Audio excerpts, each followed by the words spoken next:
नमस्ते और स्वागत है इस खास चर्चा में।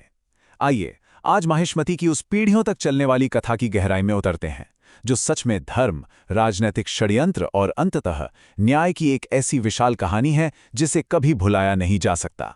तो चलिए सीधे शुरुआत करते हैं। जरा विचार करते हैं, क्या एक अकेली अटल प्रतिज्ञा एक पूरे स्वर्णिम साम्राज्य को घुटनों पर ला सकती है? राजमाता शिवगामी का वो ऐतिहासिक कथन, मेरा वचन ही है शासन, बिल्कुल यही करता है। यही वो टर्निंग पॉइंट है जहां से अगले 25 सालों तक चलने वाले विनाश और त्रासदी के एक भयानक चक्र की शुरुआत होती है। कथा का पहला हिस्सा, प्रेम और छल। अब राजघराने के अंदर की स्थिति को समझना यहां सबसे जरूरी है। यहां दो भाइयों के बीच जमीन आसमान का अंतर दिखता है। एक तरफ अमरेंद्र बाहुबली है, जिसका अपनी प्रजा के लिए प्यार, सहानुभूति और न्याय के प्रति निष्ठा कमाल की है, और दूसरी तरफ भल्लाल देव, उसकी महत्वाकांक्षा पूरी तरह से स्वार्थ, ईर्ष्या और लालच से भरी हुई है। यह कोई आम मतभेद नहीं है, बल्कि एक सच्चे नेता और एक तानाशाह के बीच का सबसे बड़ा और असली अंतर है। और यहां हम देखते हैं कि भल्लाल देव की साजिश कितनी सटीक और चालाकी भरी थी। वो अपनी मां के अहंकार का इस्तेमाल एक साधारण सी प्रेम कहानी को एक घातक राजनीतिक हथियार में बदलने के लिए करता है। पहले अमरेंद्र और देवसेना के प्रेम का पता लगाना, फिर बड़ी ही चालाकी से शिवगामी से देवसेना का हाथ अपने लिए मांग लेना, और आखिरी बार राजशाही अहंकार के एक भयंकर टकराव को जन्म देना। ये सब एक सोची समझी चाल थी।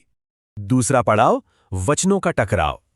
मैं अपना वचन नहीं तोड़ूंगा। ये पंक्ति सच में अमरेंद्र के चरित्र की गहराई को दिखाती है। ये साफ दर्शाता है कि कैसे उसने अपने सम्मान और देवसेना की रक्षा के वादे से समझौता करने से बिल्कुल इनकार कर दिया, फिर चाहे उसके बदले उसे माहिष्मती के सिंहासन जैसी सबसे बड़ी कीमत ही क्यों न चुकानी पड़ी हो। तो यहां एक बहुत बड़ा नैतिक संकट खड़ा हो जाता है। एक तरफ शिवगामी का राज्यादेश और दूसरी तरफ देवसेना को दिया गया अमरेंद्र का वचन। जब सत्ता और धर्म आपस में टकराते हैं तो सिंहासन आखिर कौन छोड़ेगा? इसी भारी तनाव के बीच अमरेंद्र खुशी खुशी अपना मुकुट त्याग देता है, और इसका सीधा परिणाम क्या होता है? राजा भल्लाल देव का राज्याभिषेक। तीसरा भाग, निर्वासन और षड्यंत्र। सिंहासन से हटने के बाद घटनाक्रम बहुत तेजी से आगे बढ़ता है। जब अमरेंद्र महिलाओं के खिलाफ अपराध करने वाले सेनापति सेतुपति का न्याय करते हुए उसका सिर धड़ से अलग कर देता है, तो हालात पूरी तरह बेकाबू हो जाते हैं, और इसका नतीजा ये होता है कि सबके चहेते नायक और उनकी गर्भवती पत्नी देवसेना को राजमहल से हमेशा के लिए निष्कासित कर दिया जाता है। लेकिन सबसे हैरान करने वाली बात यह है कि अपने सभी राजसी पदों से हटाए जाने के बाद भी अमरेंद्र बाहुबली माहिष्मती की जनता के दिलों का निर्विवाद राजा बना रहता है। लोग उसे तब भी उतना ही मानते हैं, पर अफसोस निर्वासित अमरेंद्र के प्रति जनता की ये अटूट भक्ति ही आगे चलकर उसकी मौत का सबसे बड़ा कारण बन जाती है। अब इस देशद्रोह की साजिश की परतों को थोड़ा ध्यान से समझते हैं। एक एक करके ये एक फंदे की तरह कसती जाती हैं। भल्लाल देव खुद पर एक हमले का झूठा नाटक रचता है।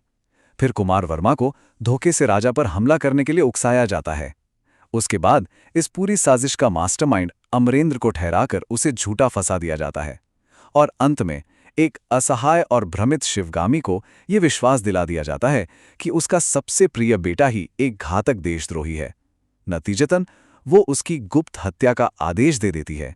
चौथा अध्याय, सबसे बड़ा विश्वासघात। सवाल ये उठता है कि आखिर एक बेहद वफादार सेवक एक हत्यारा कैसे बन जाता है?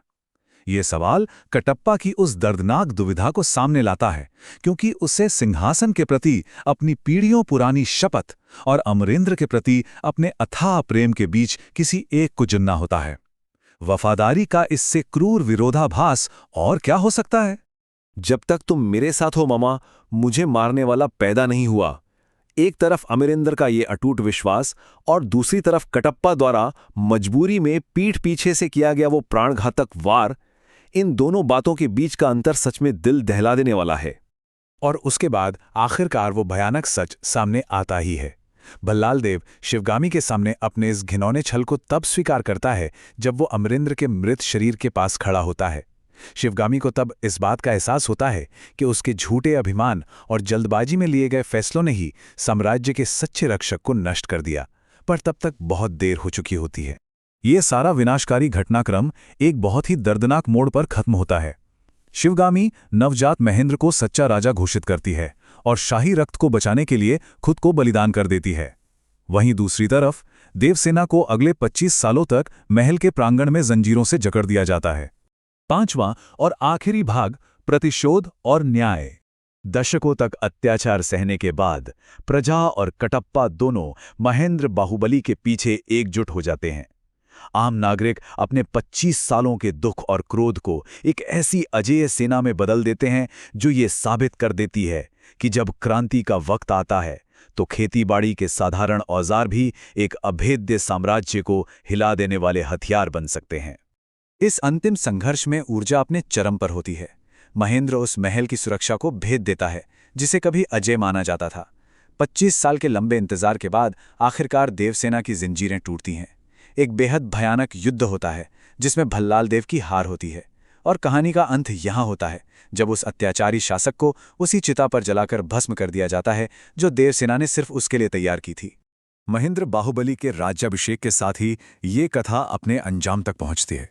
इस राज्य में जो कोई भी अन्याय करेगा उसका सर कटकर पाताल में जा गिरेगा, ये मेरा वचन है।